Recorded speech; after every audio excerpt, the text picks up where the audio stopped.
اگر میں لیکن غلام صاحب کو فوری جنرل ضیاء کے پاس گئے، مجھے فوری بلایا، گلے لگایا کہ اب تو کام ہو گیا۔ میں نے کہا صاحب کام نہیں ہوا، ابھی ہم نے آپ کو صرف یہ بتایا کہ یہ پروسیس جو ہے وائبل ہے اور ہم ماشاءاللہ سکسیس کی طرف چل پڑے ہیں، پہلا قدم صحیح سمت میں ہے۔ تو اس کے بعد ہم لگ گئے بہت محنت سے، اور ہم نے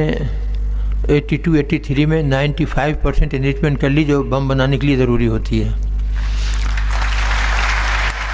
اور ہم نے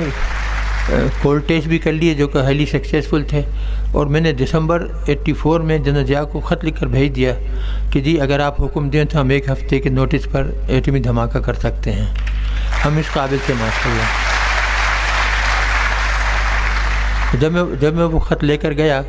اس زمانے میں جنرل میاں عبد الوحید ہوتے تھے، ان کے COS، ان کو دکھایا، وہ ہمارے بڑے پیارے دوست تھے، تو وہ فوری جنرل ضیاء کے پاس گئے، ان کو بتایا، ان کے تو جنرل ضیاء نے کہا کہ لے کے آؤ ڈاکٹر صاحب کو اندر۔ تو جنرل نہیں چھوڑ میں گئے تھے، تو میں اندر گیا فوری، تو جنرل ضیاء نے پہلے تو پکڑ کے دونوں ہاتھوں سے میرا چہرہ تو میرے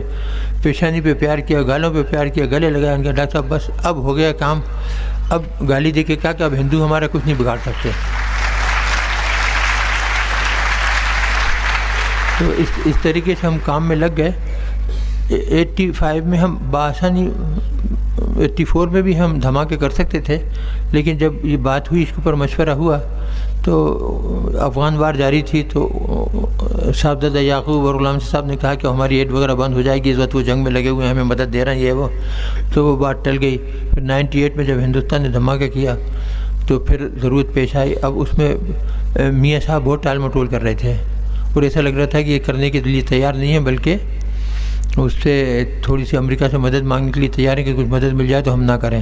میرا اپنا یہ خیال تھا، اور گوہر ایوب صاحب کا، کہ جی اگر ہم نے اس وقت نہیں کیا تو پھر کبھی نہیں کر سکیں زندگی بھر۔ یہ کہا جائے گا کہ جی ہم بلف کر رہے تھے، ہمارے پاس تھا نہیں،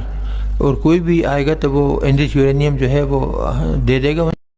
امریکنوں کو، اور